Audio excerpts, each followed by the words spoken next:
Hi, everybody, it's Linda. We're on day 17 of our 30 days of Facebook Live. I'm really excited to be here today. I'm actually going to continue to share a little bit more about storytelling and the power of narrative. This past Monday on New Year's Day, Amy actually went ahead and she started off by talking about the different stories of religious traditions and specifically with Tantra. And she shared the story of, Shakti and Shiva, which was beautiful and glorious. And I really enjoy listening to all of these really profound and really activating stories of these deities, of these gods and goddesses, allowing us to realize that we have these energies and this power inside ourselves as well. Hey, Amy, thanks for joining. So today I'm going to go ahead and share a bit more about the power of narrative and the power of storytelling because it's so important. And that's why we decided to really focus a lot on psalm. And psalm means song, sound, hymn, or verse, or poetry. And to us, what that means is that to be able to offer each other and to offer our students and the survivors and the participants and all the people that'll be coming to join us in our community, this platform, this space to be able to share stories together is very healing.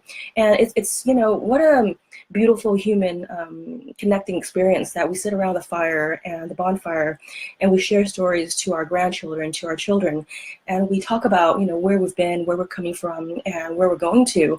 And it really allows us this space to connect, to feel like we're not alone, and to know that other people have been through what we've been through.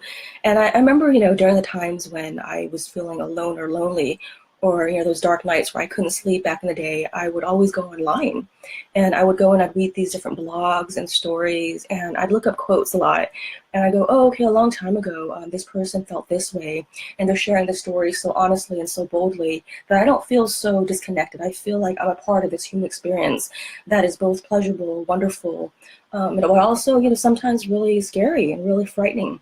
But to know that people have overcome it, to know that those stories are real and they're out there and I can do it too, really helped me during those times, listening and reading so many books and hearing about those stories that people have overcome. And so in order for us to get to a place where we can really step up and feel empowered and to heal ourselves too, we have to learn and have the tools of how do we share our story in a way that's truthful, that's real, that doesn't take away from exactly what happened, but also is reframed in a way that can help us be more confident and powerful, and to use those lessons and those experiences as tools for us to move forward, to empower ourselves, as well as to share it with the people in the community around us. I'll share a little bit about my subconscious, my very deep story that has really helped me growing up and getting into my own in the last decade or so. My name is actually Lynda, and it's really, really cute and funny stories that when I was 3, I was an immigrant, I was a refugee, so obviously I wasn't born with the name Lynda. It was a Vietnamese name that was really hard to pronounce. And so, I came over to America, I was in the early 80s, and I was really in love with Wonder Woman. And Wonder Woman, obviously the character, the actor, her name is Lynda Carter. And so I remember sitting, very specifically, I remember sitting in the car in front of the preschool that I was supposed to attend, and my dad came out, trying to register me, he came out and he said, hey, they can't pronounce your Vietnamese name, so why don't we give you a new name that's easy for them to, pronounce? So how about we name you Mary, because we were Catholic, and so Mother Mary came to mind. And how about we name you Nancy, like Nancy Reagan, because she was the first lady during that time. And the first images that popped in my head was, oh, these are older women, and I know a little bit of stories about them, but for some reason it didn't activate me. And I paused and I said, no, I want to be named Wonder Woman. And so obviously there was a bit of negotiation and talk and stuff, and they're like, well, you can't be named Wonder Woman Nguyen. And so my mom finally said, okay, well, you know what, maybe Lynda, what do you think about that?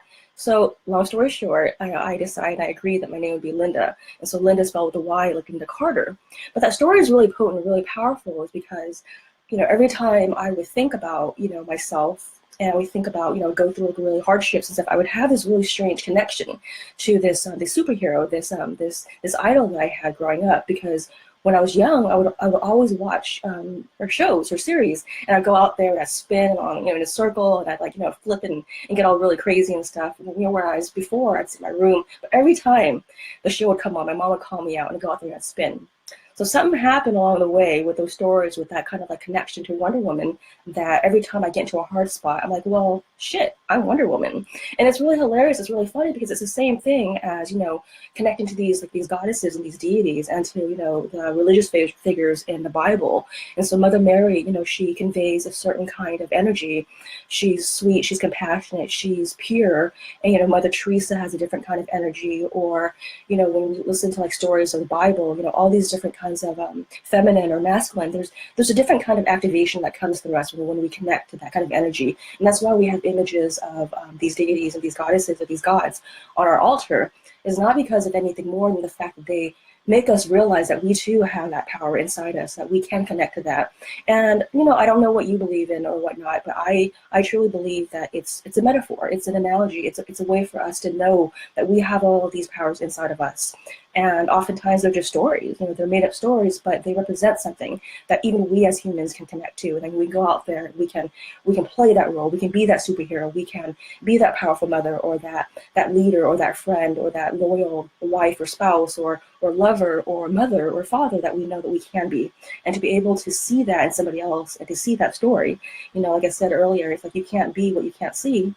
So whether it is somebody that's real right there immediately in front of you, or it's a story of something bigger than you that you've heard many, many times before, it really sinks into your subconscious, I did a lot of training as a hypnotherapist, and I remember the days when I would do a lot of regressions. And a lot of times people think that, regression is a past life regression, and that could be the case, or it could be a memory regression.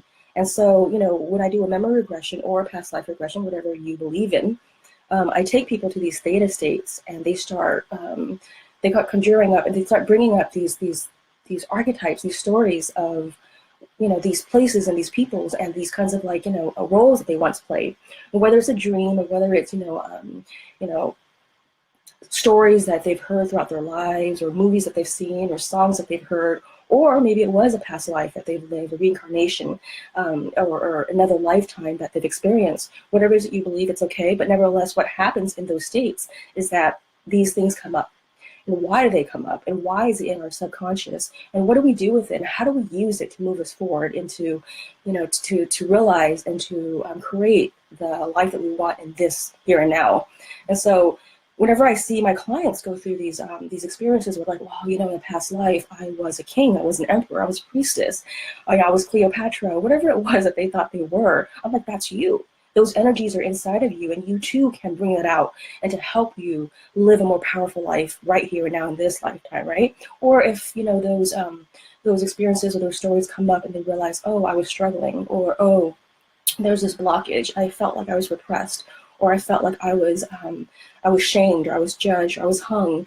A lot of really, amazing, really traumatic, really challenging, really beautiful stories come up, and I'm always really blown away, and I feel very, very honored to be trusted, to be sitting there, to be holding that space for them. And so I always have to remind people that, okay, these are stories. These are subconscious stories that we carry around with us every day. And like I said in the previous stream, that, we walk around every single day. 80% of the time is that we're operating on the subconscious. We're operating on these stories, these conditioning, these limitations, these archetypes, whatever it is that we're carrying, this energy that we're carrying around with us. And whether you believe that it's from a past lifetime, it's a karmic energy, or some kind of story that you have to live out in this lifetime, or you believe that it's just a bunch of stories, gibberish that you accumulated, you acquired because of limiting beliefs from friends and family and parents and stuff. I don't care what it is, whatever it is, you're carrying it with you. And there's a way for us to work with that energy to allow us to really step into our power in this here and now. And so in this lifetime for me, I have a lot of stories. I have a lot of experiences that I've gone through, that I've been challenged with, and I've been blessed with as well. I was an immigrant, I was a refugee. And so I came over here when I was 18 months old. My mom was 21. It was really, challenging and a struggle. And I remember the stories that she would share with us, post-war and poverty and famine, and how she was so afraid and she was feeling repressed. And while she was having me, she was, I was inside of her. She said every day she'd come home and she would rub her belly, and she would, go, well, when this child comes out, when this daughter of mine comes out, she's going to be fearless. She's going to be powerful. She's going to do everything that I couldn't do. And I remember she told me this story probably 5 years ago of this really challenging time in her life where she felt like she was very limited, but yet she had this mantra that she kept repeating and repeating, that this daughter of hers is going to do this. And somehow that stuck into my mind as well. And it became my mantra that, well, if mom said that, I have to realize it for her and that it's true. And then I started connecting the dots. Well, maybe it's true. Maybe all these years I've been really, rebellious. I've been really wild and fearless because this is what my agreement is. This is what I'm doing moving forward. So however I connected the dots, whatever happened, I've allowed that to help me be empowered instead of, let the limitations, the poverty, the war, the crises limit me and block me and not offer me the opportunity to go out there and live the life that I know that I can live. And so at the Magic of Song, we really believe in the power of story, the power of being witnessed, being seen, being heard, and also the training and the skills that you can actually acquire, that we can teach you, that we can teach the students and our leaders too, to remind us that there are ways for us to share our story, identify with the facts and what happened to us growing up, the traumas that we had, the experiences that all of us have had. There are a lot of people that have gone through a lot of different traumas, but certain people on a very physiological, biological, chemically, we deal with it, we receive it, and we work with it, and we balance it in different ways. And so, depression and imbalances are real things. And so medication at times is necessary. But on the other hand, too, there are ways for us to cognitively reframe our stories and to step into a being, into a knowing, and knowing that we are powerful, that we have all the resources that we need to emerge, only if we are in the right communities, only if we can see that other people are doing the same things, only if we are exposed to stories and we can witness that other people have overcome as well, and that we keep on allowing ourselves to be in those communities, and we keep on going out there and seeking those friendships and that kind of growth and healing that's possible. Because it's kind of like if you stay in limited communities and you stay in environments that keep on feeding you the same stories, telling you that, well, you can't do this, you can't do that, you should do this, you should do that, you're obviously going to start believing it. And a lot of these folks, a lot of these communities, they think that they're helping you. They think that, well, you shouldn't go out there and play so big. Well, who do you think you are, right? Like, or you're too much, or who do you think you are? You're not enough, And I went through that phase where I actually thought that, I don't know what to do anymore. Am I too much or am I not enough? And that in and of itself, it blocked me. It really paralyzed me. I'm just not going to do anything anymore because, well, if I'm too much, then I might lose certain friends because I'm too big or too bright for them, or maybe I'm not enough. Maybe I don't have the skills or the talents or the power that they do. So I'm just going to sit here and just be paralyzed. And so in order for us to be able to step into our true selves, to emerge and to be able to radiate what we already are, we have to offer each other and seek out those kind of communities and platforms that let us tell our stories in very truthful, factual, real ways. And we believe everything that you tell us. You don't have to hold back. What you conceal, you cannot heal. And so we truly believe that this whole Me Too movement is super important because now we have a place, we have people listening to us finally, hearing us and knowing that I went through the trauma. And maybe I couldn't tell the story back then because I was afraid, because I felt paralyzed, because I was shamed into thinking that it was my fault. But now we have this place, this whole new revolution where we're allowed to share our story, that people will hear us.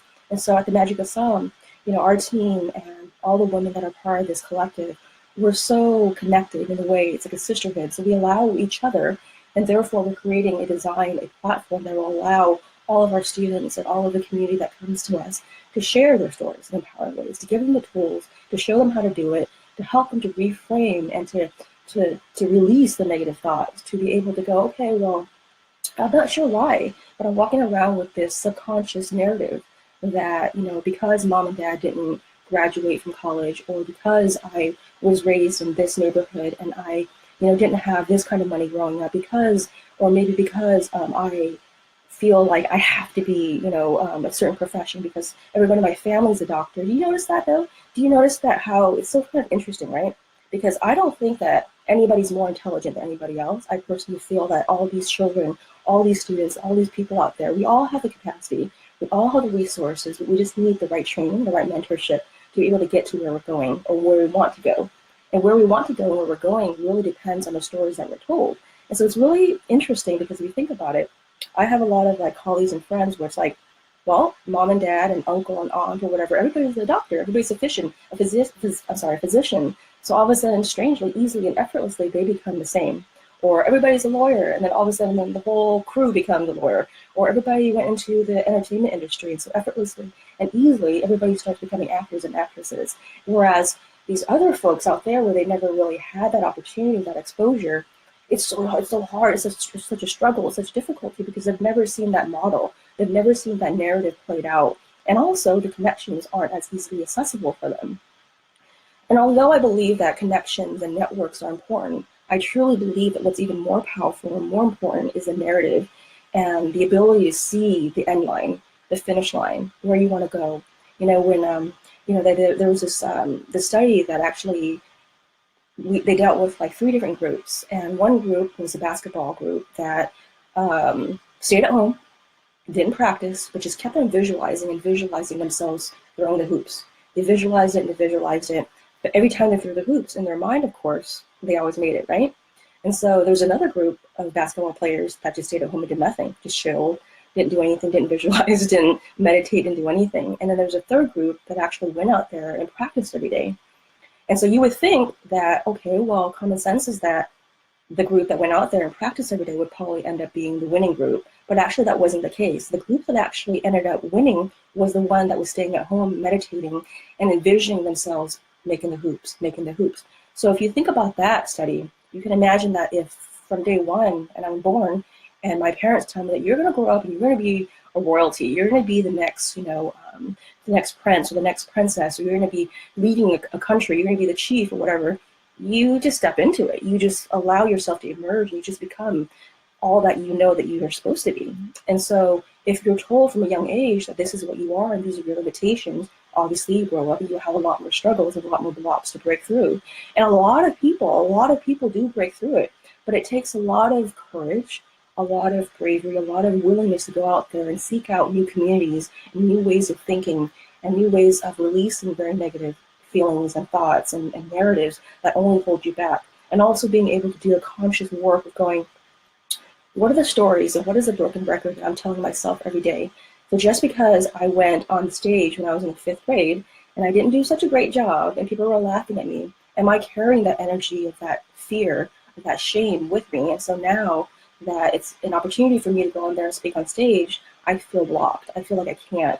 And even though I did a great job, I don't believe myself because I was shamed so much when I was in the 5th grade. And so if that's a story that some people carry around, which I have a lot of clients who are super successful CEOs, super brilliant, multimillionaires, but yet they have these strange blocks and stories that they carry around with them. And it's such a challenge for them to break through it. And they have anxiety attacks and they're still doing it, they're still killing it, but it's so hard for them to actually believe that they're powerful, that they're strong, because they haven't done all the work yet to be able to break through that story that's limiting them, that's hurting them, that's blocking them, right? But at least they're trying, at least they're getting coaching and they're getting the therapy that they need, and they know that this is a block. And I feel like, the blocks come from the storytelling of the cultural, the religious, that whole big picture of like, well, you're supposed to be this, or you're supposed to be that, or females aren't supposed to be this way, and you're supposed to be more submissive, and well, when you hit 30, you're supposed to have a child by that point, or you're supposed to be married, or if you're a man, you're supposed to be strong and powerful, and you can't, show your emotions and be sensitive and be gentle.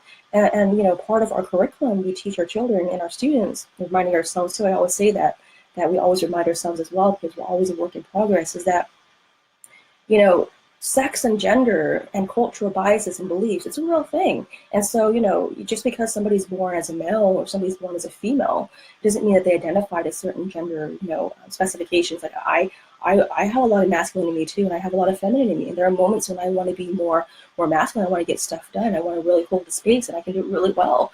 And I can be that rock for my community. But there are moments too where I'm like, you know what, I really need other people to step up and be that masculine for me. And whether that other person is a female or a male, I don't have judgments and I don't mind.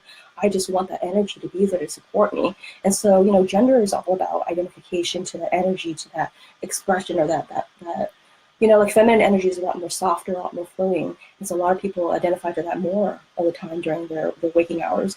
And then, the male energy is a lot more logical, more rational, more grounded.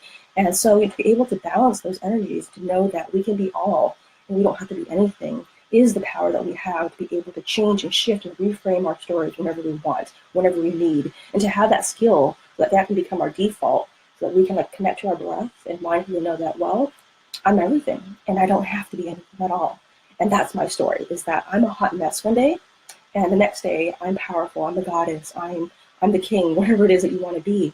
And know that you can, and also know, be very conscious of the fact that there are a lot of broken records and stories that you're telling yourself in your sleep.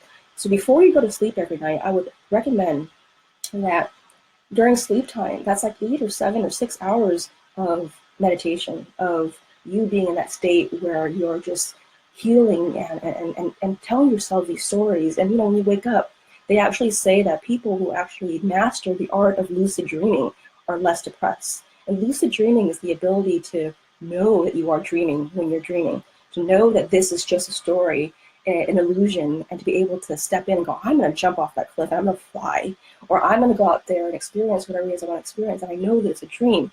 But on a very deep subconscious level, our subconscious doesn't know space or time. So actually, we can actually heal ourselves via our dreams. And that's why people come to hypnotherapists, is because on a space of time level, there's no space or time. Like, I'm literally, if you told me that I'm a 3-year-old, and you bring me back to that theta phase, I'm a 3-year-old, and I can heal certain wounds or certain traumas, not completely right away in one session, of course, but after a while, I can actually reparent myself, and we can actually reparent each other and allow each other to be nurtured, to be fulfilled, to be taken care of, to be held in ways that perhaps our parents never offered us, or they didn't know how to offer us, right? And so lucid dreaming is a form of storytelling. And if you can actually master that and know that you are the master of your reality, that you can actually co-create, whether it's in your waking hours or in your sleeping hours, it'll help you be able to step into your power in a more conscious way, right? And so Magic of Song, we plan on creating events and conferences and concerts where we want to create a place for our students and for our friends and for each other to go up there and tell a story. We have, Amy's a wonderful poet and an author and writer, and we have Shyla, who's an amazing, songwriter and singer, and she tells these stories through her songs, and she tells these stories through her poems. And to imagine a place where we can step up on stage and do an open mic to share these stories of trauma, of triumph, of victory, of pain, but also of blessings, is how we will heal ourselves as a collective with each other, holding hands, right? And so that's really important. So what I'm going to do is, I'm going to leave you, there's a lot more. And storytelling to me is such a powerful, powerful gift that we can share with each other as humanity, as a connection tool, as a way for us to become more vulnerable and intimate with each other. And so I want to leave you with an exercise I actually learned. I actually, I got my master's in NLP, which is neuro-linguistic programming, and what it is that your language and your neurological ways of your internal representation of the world is how you step into the world, right? And how the images and the visions and how you visualize the world and how you connect with it on an internal level really pretty much is how you are going to create your reality. And so to be very conscious of your language, I think what Carissa said yesterday is that to be very conscious of the words that you speak to yourself, and before you go to sleep, to meditate on your intentions too, to breathe in and go, okay, so when I go to sleep, I want to be able to connect to my vulnerable side more. I want to heal these challenges that I've been feeling, or I'm, going through a stress at work right now, and I'm not really getting along with this particular coworker. I want to be able to connect to that place in myself where I have more compassion for her, him. Or, I really feel like, I've been estranged with so-and-so for so long. So how do I get to a place that I can feel that I can understand them more? My intention is that when I go to sleep, that I can meditate on this wound inside of me. And I know that maybe it's not going to be able to heal right away, but set the intention, or I want to be more joyful. I want to connect to that childlike, blissful state of myself that I know that I can come back to. Allow me that, and then just meditate it, and then breathe it in and fall asleep. And make sure that every time you fall asleep, that you're not falling asleep right after you watch like an action flick where everybody's shooting, killing each other. And those can be fun once in a while, but be very thoughtful of the things that you allow yourself to receive and to register, because it does become your subconscious. And as adults, I think that we're more conscious of that, I hope, that we know that it's just kind of like, a story, a script, really well written perhaps, But for children, to be very thoughtful of what they're watching. And it's not just, we're not being like, well, anal, or we're not like, well, you can't do this, you can't do that.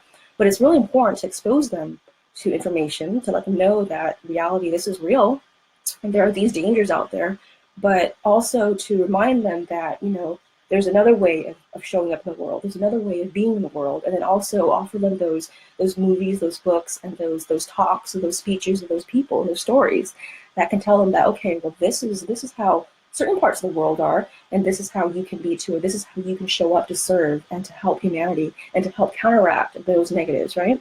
And so before you go to sleep, to be able to meditate and to set the intention of what kind of stories you want to tell yourself, how you want to create the reality for yourself and when you wake up, when you move into the world. And so I'm going to leave you with this exercise that's called, I think that actually my directors in San Francisco created it. I don't think it's a universal NLP exercise. It's actually called the dynamic spin release.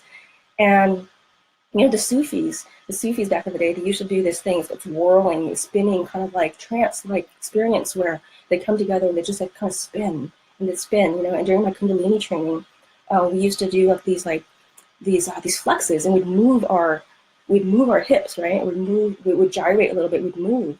And there was one that was called the Sufi grind. We literally would just move to the point where while we're doing breath work, we just breathe, and we just grind. It's kind of like we just move. And after a certain point, your breath and that kind of like that counterclockwise and clockwise back and forth, it just puts you in this place of like trance, and you're able to let go of all the negative energy, all the weight that you're carrying. And so we do that a lot in all of our Kundalini trainings and in our classes. And so the Sufis did that as a way of like connecting and whirling, and I forget what it's called, but it was a really special and specific practice that they did. But also in the dynamic spin release with NLP, what we do is that we come home every day and we go, man, my head is spinning. I'm so tired. Like, I just feel like overwhelmed, right? And so we use that word spinning a lot because on a very like space-time continuum, so we are spinning, we're just moving. So we would tell our clients, okay, so think about an image, a feeling, or a negative thought that is weighing on you. And just what is it? Is it a thought that you can't get rid of, Is it a person that's weighing on your heart that you haven't talked to? You're like, gosh, I just feel like I'm stressed out. I just feel like it's so heavy and I don't know what to do. And I haven't talked to this friend or this ex-lover in a long time. And obviously the tension is real and energetically we both know it, right? And I've done this, and I'll tell you that it's so funny. I've done this a couple of times where there are moments when I would feel really heavy in my heart and I would think about a certain person and like, gosh, I just feel like we're not connecting and I feel like it's heavy. And so, it's kind of a monkey mind. I couldn't stop thinking about it. It's like a broken record. I kept thinking about it. But obviously me thinking and me being weighed down, it's not going to help our relationship, our dynamic any easier. But actually what helps on a very energetic level is that if you just let it go, if you just become lighter. But how in the world do you become lighter, right? Because you're just weighed, you're weighed. And so this exercise is called the dynamic spin release. And so go ahead and just think about, you could do right here too. What we do is that we think about a thought, an image, a story, a person that is kind of like weighing on us, that's negative. And think about it and go, okay, so I see it. It's this feeling in my stomach, and then identify where in your body you're feeling it. And for me, every time I feel heavy, every time I feel like I am stressed, in my solar plexus area, right near my abdomen, I start feeling blockages, literally. Like this last year, when I was going through a lot of grief, I lost a couple of really intimate people in my life, that I would start having this really big block in my stomach. I'm like, you know what, Lynda, if you don't change the story, if you don't do something and step back from this crazy, you're going to start developing and manifesting real ailments. And I believe in that. I believe in the power of belief, right? The biology belief is real. Bruce Lipton has a whole book on that. And the Heal documentary that came out recently talks about that too. And so I had to step back and go, what's going on here? Like, what are you carrying that you can't release right now? And so to be able to recognize that and to shift it and then release it, shift it, reframe it, and then release what's swaying is the power that you have on a very regular daily basis. And so with the dynamic spin release, what we do is, okay, so I'm thinking about the image, that thought, that story that's weighing on me. So what direction is it spinning? And every time I ask a client, it's always spinning into one or the other direction, right? And so you visualize it like feet away from you. and you see it in a 3D holographic kind of way. You go, okay, so it's spinning. I see it spinning to the left. It's spinning.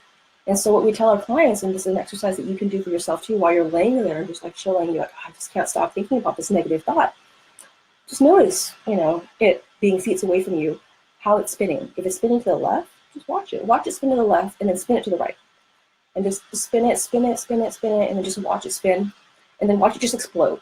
And I know this sounds silly, but it actually works. Watch it explode, and it just goes away. And then in its place, a very metaphorical gift will appear. What is that gift, right? And what I often hear, my very skeptical clients who are very intellectual, who are from Silicon Valley, oh, this is, I'm like, just trust me. And as you're there, as you're a coach, as you're guiding them, they're able to trust you and be in that space of being held. They're doing it. And you can do this for yourself, and you trust yourself, you can practice this. What it's spinning, boom, what do you see? Oftentimes people see a diamond, or they see a unicorn, or they see, a present, or they see, a treasure chest, right? And you ask yourself on a deep level, what does it mean? What does that treasure chest mean? Like, what does it represent to me? What story have I always, wrapped around a unicorn? It's freedom, it's beauty, it's uniqueness. So whatever it is, take that back and go, okay, this is the gift, this is the power, this is the energetic activation that I need right now. I'm going to put this back in that place in my heart, in my abdomen, in my neck, or in wherever it is that I'm feeling that weight. And I'm taking that previous feeling of pain and weight, I'm letting it go away. And instead, in its turn, I'm bringing home this feeling of, of treasure, of light, of uniqueness, of love, of connection. Whatever it is that metaphorical gift means to you, you bring it back home. And what this does is that it creates a new story in your subconscious. And if you had a guide or a coach to help you, it's even more powerful, because then at that point, you don't have to do all the work and juggling by yourself. But ultimately, what I'm trying to share is that storytelling is really important. And whether we're trying to cultivate and find the tools to help ourselves individually, or we come into community and we share our stories and we reframe it and we hold each other and we shift the stories to a more empowering state, it's important to share our stories. It's important to be honest about what we're going through, what we went through, but also not to identify with it so much, right? Because just because my parents are a certain way, or I went through this trauma or this violence, I know that now I'm a different person. I know that I have the tools and the connections and the resources and the network to help me become what I know I can be, and to emerge and to radiate all the resources, all the powers of me. And so how do I do it? I have to shift my subconscious. I have to step up on stage. I have to tell my story in a really different and empowering way. And we can't keep on doing the same things. We can't keep on telling the same stories and expecting different results, right? And so I just wanted to share that with you. And as we're building a curriculum, we're going to dive deeper into very practical, effective tools to help our students, to help our survivors realize that there are ways to train our mind, to shift our language, to allow ourselves to have different default modes, that we don't have to always be the same limiting story that we think we are. Because what we think we are, we become. Thoughts are things. And so essentially, thoughts are things, storytelling is healing, connecting, empowering. Our subconscious is so powerful, and to be able to heal from trauma, from pain, from challenges, and to make them into victories and triumph and blessings is something that can be done with support, with community, with help. And so if anything that we've shared so far, brings up questions for you, or you want more elaboration, or you want us to explain to you, please do reach out. Our email is info@themagicofsound.com. And we just revamped our website this week, and I'm really excited. It's not completely done yet. Everything is always in progress, but it's a lot bolder, it's a lot cleaner, a lot more easily for you to check out our story. Our donation page is very accessible and easy for you to use. And so we're grateful for all of the donations that are coming through. And, we would like to ask you to give us whatever you can. We're really in need of getting more workbooks for I think we're going into the schools in February. So if you can support us in any way, there's like a monthly option to give us like $10 a month, or if you can give us a one-time donation, it'd be great too. And again, Chris has said, we're really excited because we have this really cute surprise and present that we'll send out to anybody who can offer us $45 or more. Or if you think that you have skills or talents, you want to volunteer your time and you're serious about it, please do reach out to us, info@themagicofsound.com, or go straight to our website at www.themagicofsound.com. and write in our contact message box and let us know how you want to help us and how you want to stand up with us in this movement to create comprehensive sex ed for our children, for our students, and to offer spaces for our leaders and for ourselves to be connected, to be together, to share our stories, our Me Too stories, which tomorrow Amy will share, you know, this whole concept, this whole revolution around the Me Too hashtag, right? And so please do donate, please do check out our website, please read our mission statement.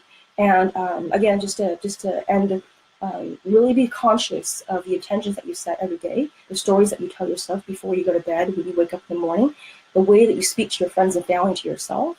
And every day, just tell yourself that I have all the resources I need, and that I have the tools and I have the connections and the networks that are willing to help me and support me if I just show up. And so thank you so much for listening. I'm really appreciative, you know, especially, you know, wanted to thank my team and stuff for always showing up and for being so connected as sisters to help us create this platform, the Magic of Psalm, and also to go out there and to connect with other leaders and other organizations that are doing such great work. And our partners so far are so amazing. We're still reaching out, and we hope that if you hear us and that you see our videos, that you will reach out and say, hey, you know, I have a connection that I want to partner up to.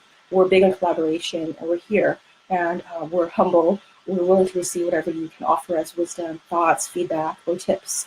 So thank you again. Have a good night. Tomorrow, Amy's going to jump on and talk about the Me Too revolution and more about connection and storytelling and helping us empower each other and moving and changing this conversation from fear to empowerment. Thank you. Thank you, Amy.